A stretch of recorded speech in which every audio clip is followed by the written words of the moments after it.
What is it that sees differences?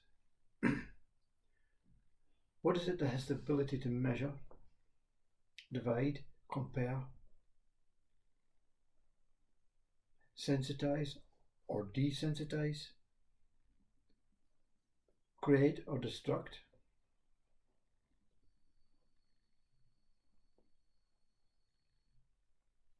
What is it that is able to make decisions based on oneself or others? What is it that wants to take control or lose control? What is it that wants to be faithful or non-faithful? What is it that wants to trust or be non-trusting? What is it?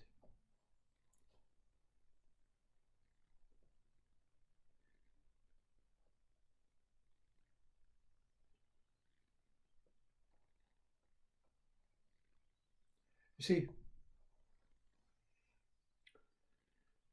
let's look at the question.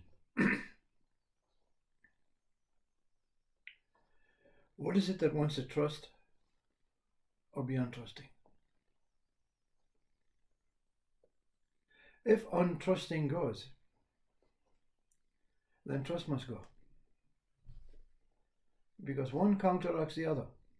How can you measure trust if you don't know what untrust is?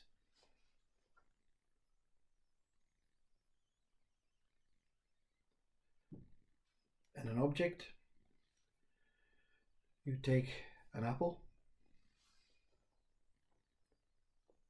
and you say, this apple is red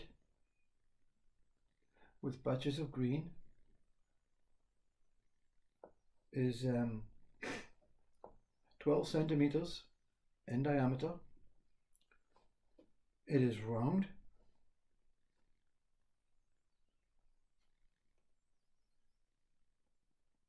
it fell from the tree, it is the fruit of the tree,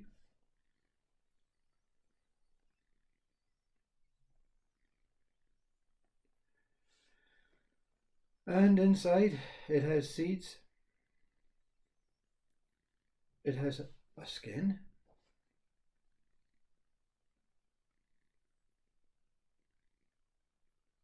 and it can be eaten, blended, chopped, crushed, squashed. It is tasty, it can be enjoyed.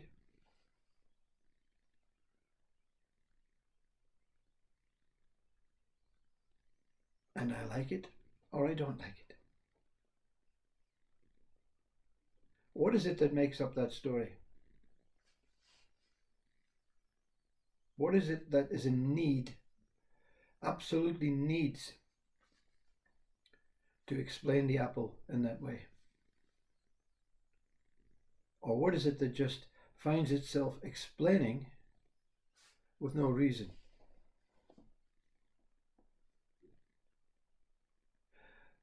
Well, you feel a bit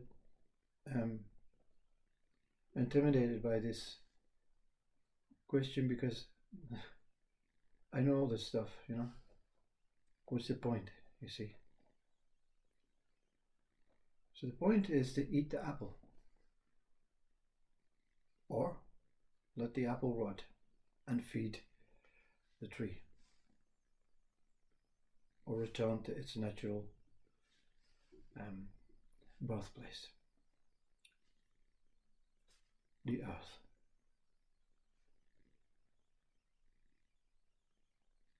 Is that not what we do? The mind or the thinks it takes place for this body. I can just let it go and let it do what it wants, and basically watch it rot. But the idea of rotting is so negateful. You see, the worth of the apple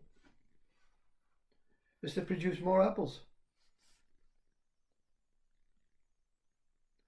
The idea that the apple is an individual apple from the apples that will be produced in the future or the apples that appeared in the past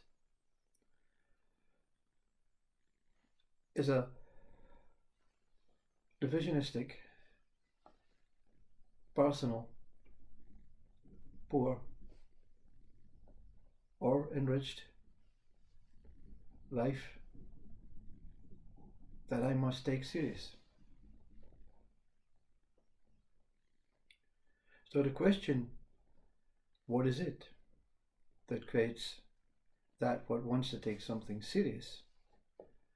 Is that what wants to be taken serious? So the mind is an alien to the being state. The mind is not part of that intricate, subtle, delicate, pure consciousness or conscious being. But it has a role to play. So it wants to be taken serious. Who gives it the right to say, I don't want your mind? And what can say, I don't want your mind, without mind? See? So mind encroaches itself on what we call the universal awakening. The universal awakening, the universal mind is born from its own awakening. And it wants to be taken serious. And it creates choices for you, for itself. Because mind does not 100% know what it's doing. There's no mind, no quality of mind that is bound for seriousness, that can actually understand or balance out the life without being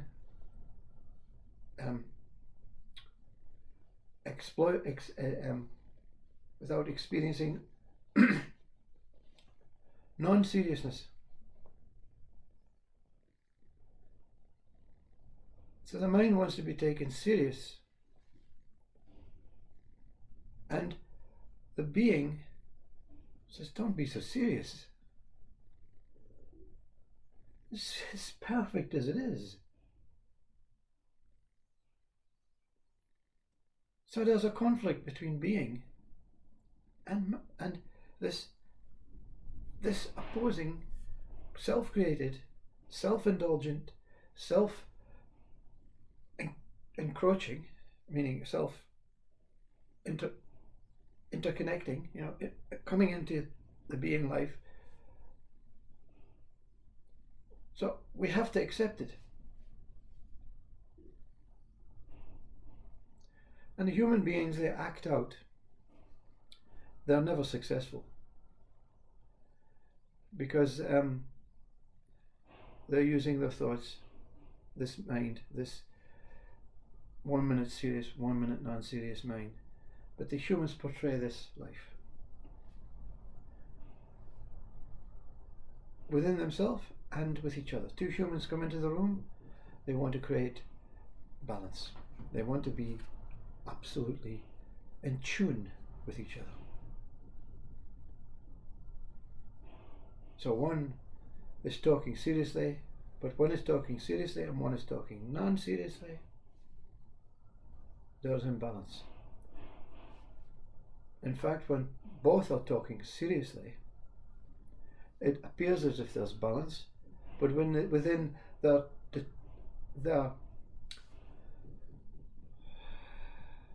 understanding of how they appear to know what seriousness is a different, the interpretation of seriousness is a different interpretation of this one's seriousness, and still unbalanced.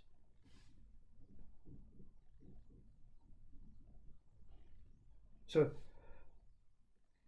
but the idea is they keep coming back and trying to become one. So every human being in their individual form struggles every day to become one. So what it does is, this mind accepts one day I'm serious, one day I'm not. One day I'm trusting, one day I'm not. I'm trusting in this, but not that. I'm non-trusting of this, but but I'm trusting of that.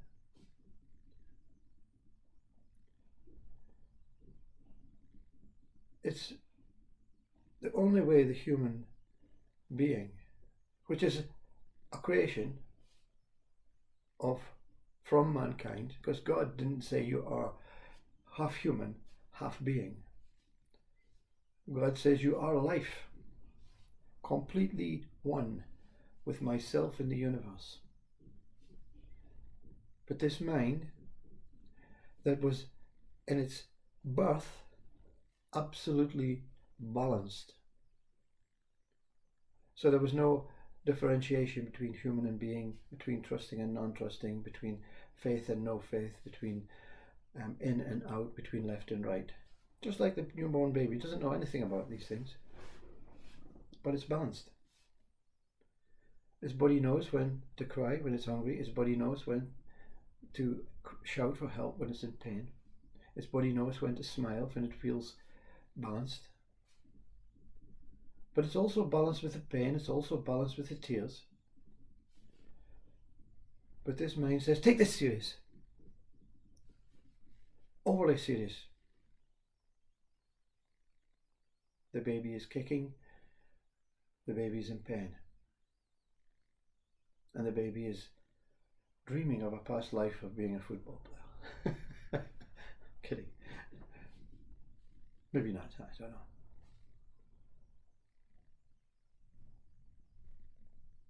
But when you remove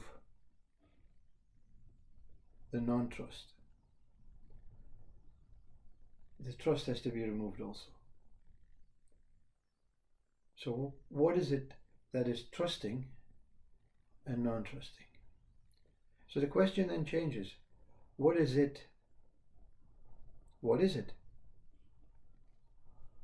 Trusting and non-trusting, dismissed. What is it? You see, and there's nowhere to go. Because the mind always wants to say, what is what? What are you talking about? What's the subject? Where are we going with this? You can't have a question that is open-ended, you see. We have a body that is open-ended. We have a universe that is open-ended, meaning it's ongoing. It can go in any direction. It doesn't know where it's going. If it does, it doesn't mind where it's going. It's just enjoying the ride. Same as the body is enjoying the ride. The wind is enjoying the ride. The ocean is enjoying the ride, its own waves. So, to a mind that is completely balanced, the question, what is it, still creates a kind of imbalance. Because it is able to say, well, the question must be a definition of it. So it then goes on a search of what it is.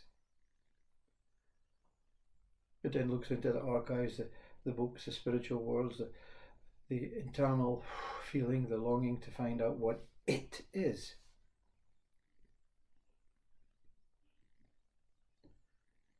But if you remove it, what is? You see, again stopped. Can't go any further. What is? You see, what is it appears to be a statement questioning something. Move it, what is? There still appears to be a question, but I'm really struggling to even explore is.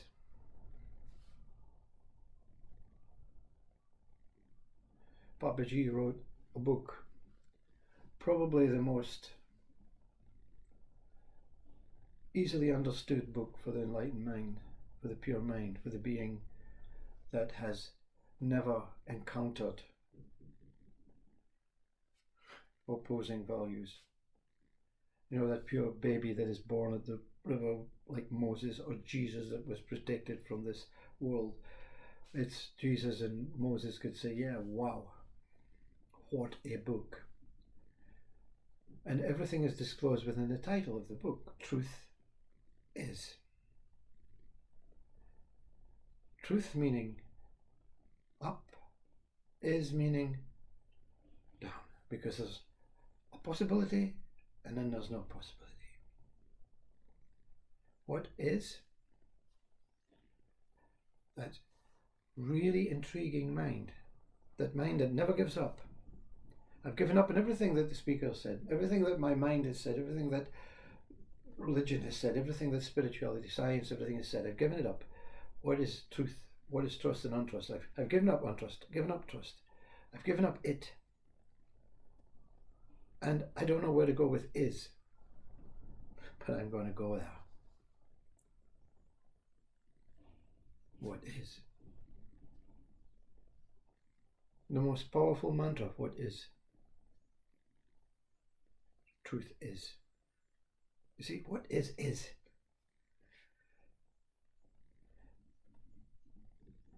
Very clever race.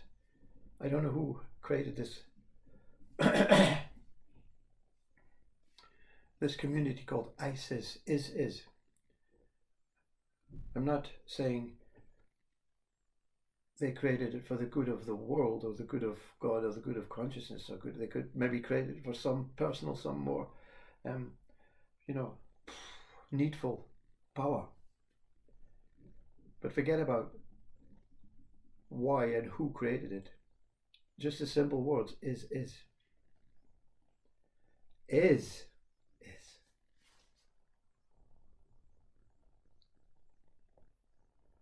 And when you go through I, through your internal I, which is half of is, because you've removed really the S that takes you on journeys, the S of trust and non-trust, the S of faith and non-faith, the journey of good and bad, where up and down, left and right, in and out, man and woman, pain and pleasure.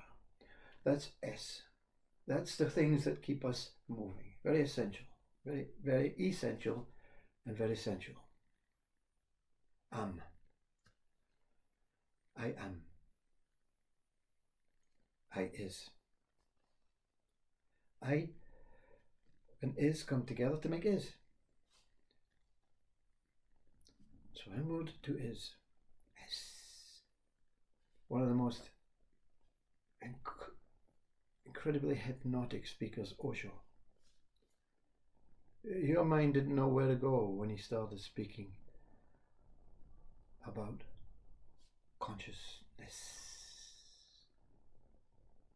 blissfulness,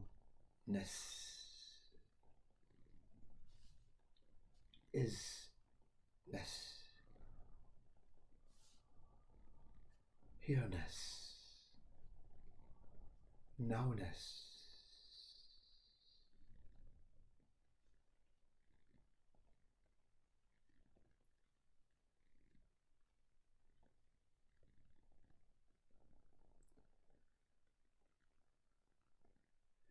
The journey of is. The journey of is.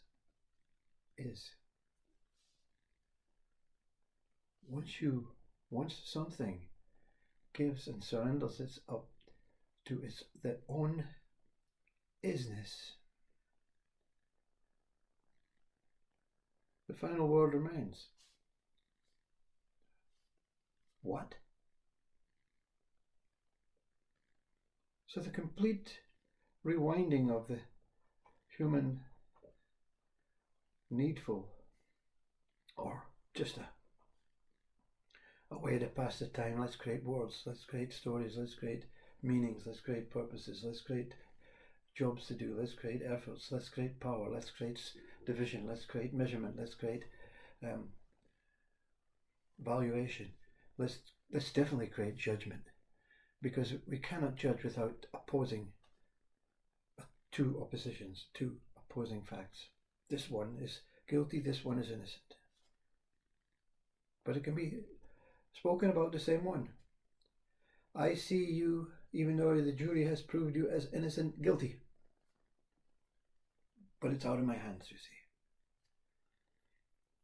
And that's is out of my hands. What? Not. Because that's the moment. The child is born, opens its eyes. What? You wake up in the morning. We don't do it anymore because we take life for granted. We're not grateful of waking up in the morning. But some, they still wake up in the morning and first thing, what? Not what, I am still here. What is this? What is? It's the most truly liberating question that is unanswerable. And then you can start putting the words back together again. Not, what is it? What it is. And you can remove the questions at that point and say that it is. It is that it is. I am that I am. You understand that you're a mirror, and that this side and the other side are the same side.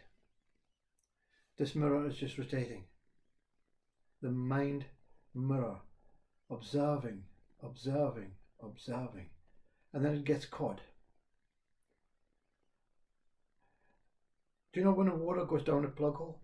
It's a very continuous flow. It's going down and down and down. And then you put the plug in, okay? And then everything becomes, oh, I can focus on something else because the water's fine. So there's no longer this hypnotic observing. Yeah? And then you realize that you have no time for a bath. And the moment you pull the plug out,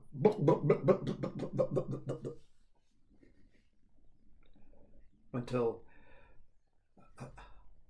a minute, 2 minutes pass, and it learns to start slowly sifting around the space it has.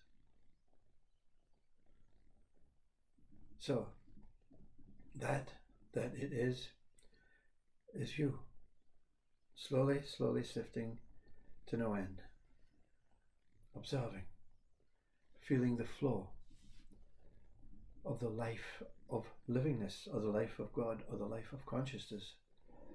That one is.